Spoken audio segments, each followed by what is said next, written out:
Hello and welcome to YourTown television program. I'm your host, Paula Joy MacNab. And once again, I have an amazing guest to share with you. She is in a very unique and interesting profession, and I think that it will be quite fascinating for us to hear what she does, the scope of what she has accomplished, and what she can do for you. So welcome to the program, Meda Christiani.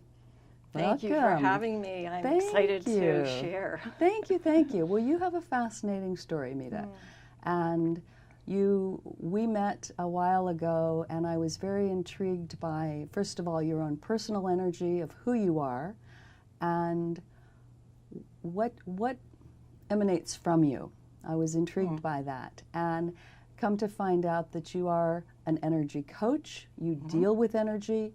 You deal with women's empowerment issues, and you said something that I found very poignant and very somewhat amusing.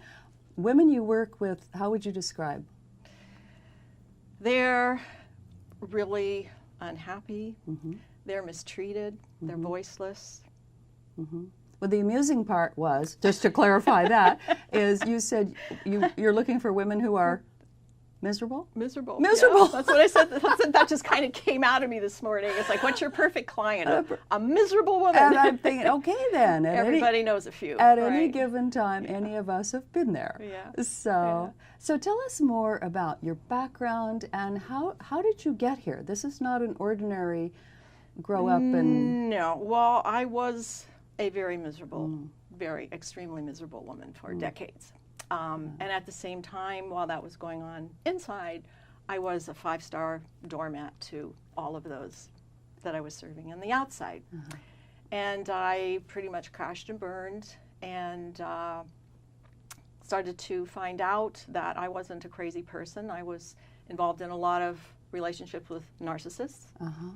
And I started to get myself back, reclaim my truth and my power, and in the process of going into psychotherapy, I became a psychotherapist. I got my license in Germany and simultaneously took part in a nutrition program, which I'm still 11 years later coaching, because it's just one door to enter that gets this whole positive spiral into motion when you get your metabolism balanced, your hormones balanced, your mood is affected, and then people can deal with a lot of the emotional challenges. So let me ask you, Meda, so you're going along in life, and at what point, or how did you, and I'm not being facetious in asking this question, at what point did you realize something was wrong? A person very near and dear to me, after a very weeks-long discussion fight, said in words that my job was to turn my light down. To turn your light down? Yeah. Tell us more. Yeah. Tell us more. And I was starting to get into the energy work and everything, and it was like, I mean, there was so much in that one sentence. You know, I've got an NLP master, so I can unpack its sentences, and it's like, wow. My light is being seen. I have light, and it's too much, at least in these circles. And it was like the light bulbs went off. This is why I can't grow in this context.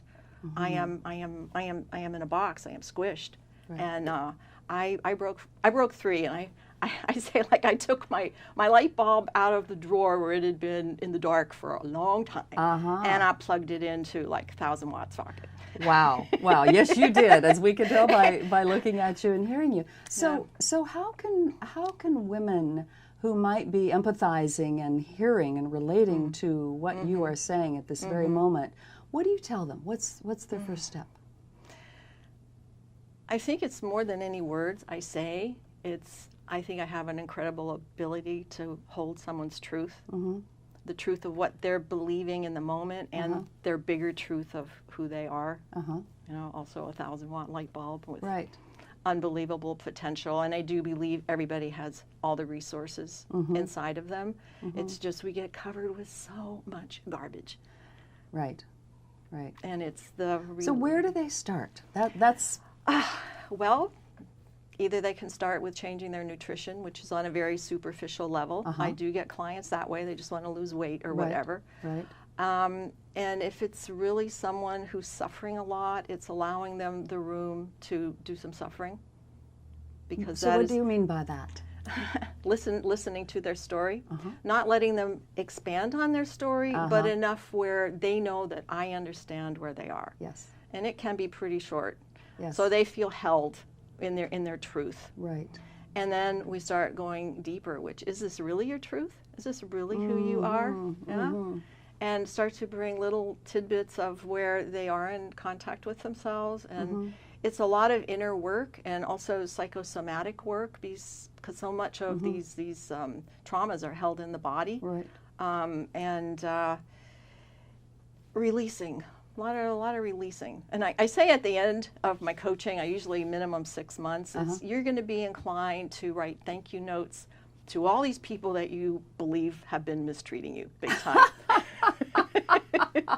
Okay. All That's right. kind That's of pretty powerful. It is. Yeah, I would never have dreamed that it is possible, but I have the experience. Wow. So it's this continually winning bigger perspectives. So take us back, Meda. So women, I would say, and I don't know if it's an American cultural thing or a global cultural thing, tend to, and I'm going to make a broad statement, correct me if I'm wrong here, fall prey to this situation, to involvement with a narcissist, to giving up of ourselves. How and why does that happen? It goes way back. Yeah, I'm sure this it does. Power over the patriarchy, the hierarchy. And so my mission is really empowering women because we by nature are power with. We are networkers. And the female energy is so desperately needed on the planet now. So my job is, woman by woman, is to free that up. We all have it. Yes. Yes. But I think that one of the things that I recognize in myself and others is when we're involved in a relationship with a narcissist, we can't see it. So what are some of the steps, or could you give 3 steps or whatever number of steps to recognize I wish that? there had been a me around way back when, because I just had no idea. I had no idea. So I call it a reality check, because your whole belief system is turned upside down. Right. And you don't know anymore what you like, what you don't like, because you've allowed someone to So what is that reality check? That what they're experiencing is true. Yeah. It's real. It's not their so it's imagination. validating what they're sharing with you and experiencing. The pain, the misery, the disappointment that the dream with this person, because specifically narcissists, they're like Jekyll and Hyde, and the crazy making is trying to put them into one person. Right. Because they'll be wonderful and charming, but then behind the scenes, they just pull the rug out from you constantly. Right. So what's the biggest mistake that women make? The biggest mistake is you try and change them. You try, and we do it from our hearts, because I call us like, the light people. Even when we're in the dark, we're still emitting light, but they're sucking it all, and we don't have it. Like, if you love to give and caretake and whatever, and you're allowing like one person to siphon you all the time, everyone else is being deprived. I mean, I am so much more useful in the world now. Oh my gosh, absolutely you are. Absolutely. And that's what I want, is for more of that. So to get this focus off of out there and off of them and trying to change them, it's not gonna happen. It's when you start realizing that you also are a partner in this dance with a narcissist. Absolutely. I mean, I know I docked like this. Yeah. Because of I did. It's at this point it's like, wow, it's like just amazing. My beliefs as a woman and my place on the planet and everything, and here comes this person wanting like exactly what I had to offer. Right. And it was great. Yes. But I was growing inside, and I was tortured to try and keep it in. It was really torture. So you have a great quote here, and I'm intrigued by this, Meda, and you say, bring into the room what you want to have in the room. Yeah. Tell us about that. In that statement is really full responsibility for everything that you're creating in your life. For instance, I had she was a great client. She was really full of a lot of energy. She had a job she loved in a handicapped home, and she was in charge of all the kitchen and all the people. Right. But her boss was definitely narcissistic. And she would walk into work every morning, you know, wanting to be with the kids, and this woman would just, in some way. So you can have a relationship that is in a work situation as well as a romantic situation or a friend situation. So this is not limited to primary romantic relationships. No. Oh, okay, good point. No. Interesting. Yeah, and so of course she was only looking out there. This is the bad person, you know, and how can I be nicer and bend like a pretzel that she won't treat me like this? Good luck. And because I do energy work, you know, and I had her get into how she goes into work energetically, and she gave me her recipe. You know, well, take a deep breath. I tense myself. I know what sentences are going to come. I'm ready. You know, and it's like she was ready to go to battle. And she even said that at one point. Probably used those words, didn't she? Yeah. Yes. It's like, to the Krieg, you know, to the war. Yes. And then I had her put herself in the shoes of her boss and look at her arriving. Walking in that door. Exactly. Wow. And she freaked. You know, she got it in 1 second. She got it in 1 second. Wow. I was like... Boy, talk about transformation and shift in a heartbeat. Yeah. And so she got it. We practiced it a little bit. She tried it out. She came back. She says, "Oh my God, did that work?" I mean, she's still a, not a nice person. Yeah, right. But I can stand there in my integrity. Wow. And I believe she still has her job. She probably does. And it's probably a lot happier space for all concerned. Oh, yeah. What do you mean when you say you work with body symbology?